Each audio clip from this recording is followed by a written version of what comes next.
Pretty much every Windows PC out there today is descended from the original IBM PC that came out in 1981.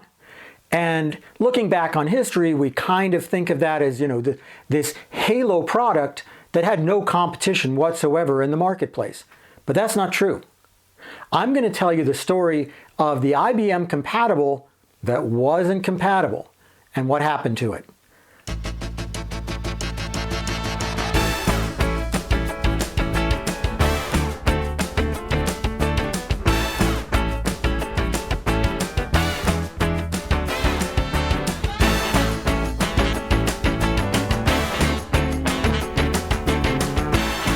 Hi, I'm Stuart. I'm your middle-aged hack, just a child of the 80s trying to make his way through the 20s, and I hope you'll take the journey with me.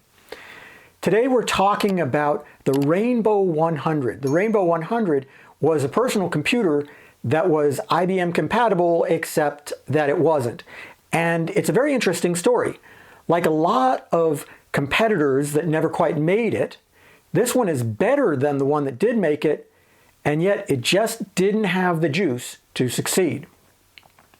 You need to start looking back in the early 1970s when IBM really ruled the world of large business computers.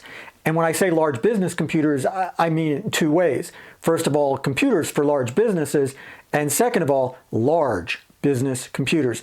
A typical computer in those days was about the same size as a typical gymnasium in your high school. These things were gigantic. There was another company out there that had another idea. They wanted to create what they called a mini computer, a computer that was smaller than the IBM, that was small enough to fit in, say, the average size master bedroom or maybe the average size large living room. This was the Digital Equipment Corporation. It's a company that most people have never heard of today because, well, spoiler alert, they got bought by HP in the early 90s and kind of shut down. But that's a story for much later in the video.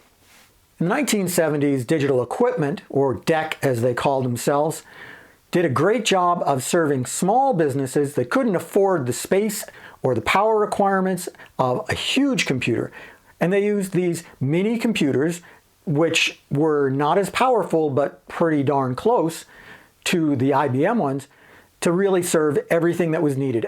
Well, IBM wanted to control the business market, of course, and that led to the development of the original IBM personal computer, later known as the IBM PC. The IBM personal computer was ridiculously expensive for the time, ridiculously limited for the time, and yet, because of the IBM name and some clever marketing, it succeeded in the marketplace in a way that nothing else did.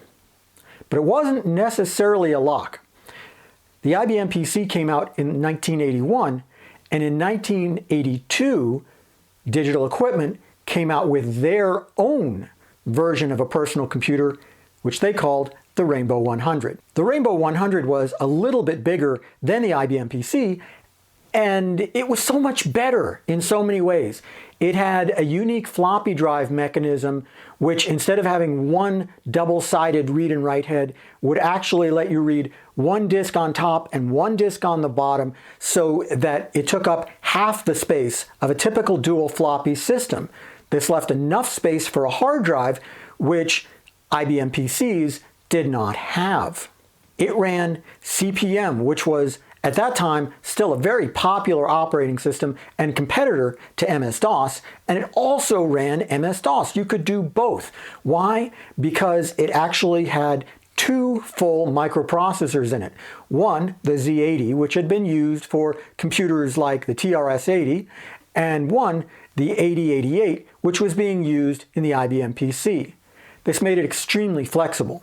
You could use Digital Equipment's excellent printers. Now, IBM's printers in those days were great, and they were tanks, but the truth is that Digital's were built even better. I can contest to this, having actually dropped a Digital Equipment printer down a flight of stairs and finding absolutely no damage at all. These things were fantastic in terms of durability. In terms of speed or capability, well, that's another whole story. Finally, Where the IBM PC had a screen that would take up, where you could get 80 characters on a line, which was double what computers like the Apple II could do, the Rainbow 100 had a mode that would put 132 characters on a line. Meaning, first of all, you had about 50% more that you could fit on one line, and that meant 50% more you could fit on one screen. And also, kind of more importantly, line printers of the day generally settled on 132 characters on a single sheet of paper. And this meant that you could fit everything on a single sheet of paper on the screen. These were really big pluses for the business market, and it just shows the kind of smart engineering that Rainbow 100 had and IBM didn't have. So about now, you're wondering, why didn't the Rainbow 100 succeed? Well, it's a combination of capabilities and smart marketing. IBM compatible was a word that was tossed around a lot in the early 1980s, but nobody had a real agreement as to what it meant.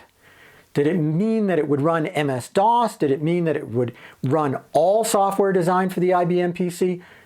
There was not, like I said, a lot of agreement on it. And while the Rainbow 100 would run MS-DOS, you could not take IBM PC software and just put it in there.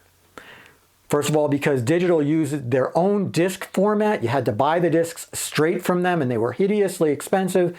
And also because the hardware in the Rainbow 100 was different than the hardware in the IBM PC. So even though they both ran DOS, even though they both had the same processor, you had to compile things differently for the Rainbow 100 than you did for the IBM PC.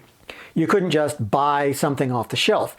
Now, the Rainbow 100 had great software, mostly Microsoft software, had Microsoft Word, Microsoft Multiplan, which was the precursor to Excel.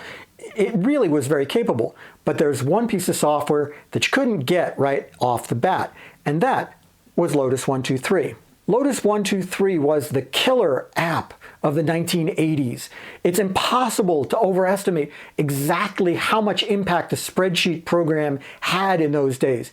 Remember, before spreadsheet programs came out, what you had to do, if you wanted to do that, you laid all of your stuff out on paper, and if you wanted to calculate something or change something and have everything else automatically calculate, well, you had to erase a lot of stuff, you had to recalculate all of it manually, and a spreadsheet would just let you change one thing and change a whole bunch of everything else on the page automatically.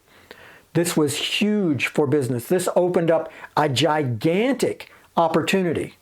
And while Lotus 123 wasn't the first program to do this, it was the most powerful at that time, and it ran on the IBM PC.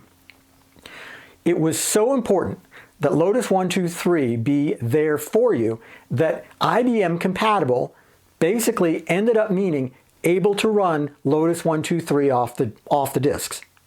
And by that measure, the Rainbow 100 just wasn't. The other thing about the Rainbow 100 compared to the IBM PC was that Digital Equipment marketed it straight to businesses through their dealers, and that's the only way they sold it. There was really no awareness of it. On the other hand, IBM was doing TV commercials with an actor that was dressed up like Charlie Chaplin, which was still kind of a relevant way of thinking about things back in the early 1980s. But people knew the IBM PC. They wanted one by name. And if you wanted a Rainbow 100, chances are it's because you already had a Digital Equipment computer and you already had a Digital Equipment dealer who was going to come to you and sell it. There was just no way that Digital was going to compete with the amount of money that IBM was throwing at marketing in the early 1980s. And that, in the end, was why they won. That's why the Rainbow 100 eventually faded away into history, why Digital Equipment, even though they had a number of really excellent products out there, take a look for videos about the DEC Alpha processor. It was really, really very good. And yet, it ended up, as I said, being bought by Hewlett-Packard. In the 1990s, Hewlett-Packard was a really dominant company, and they were buying competitors left and right. They bought Digital Equipment, and in the end, they kind of, sort of just shut it down. Digital Equipment is largely forgotten today. Hewlett-Packard is thought of as a maker of really cheap PCs, and IBM, everybody knows the name, but chances are you probably haven't ever seen an IBM product. Kind of interesting that way. Anyway, that's the story of the IBM compatible that wasn't. Please like, subscribe, and leave a comment. I really appreciate it, and I will see you next time on The Middle-Aged Hack.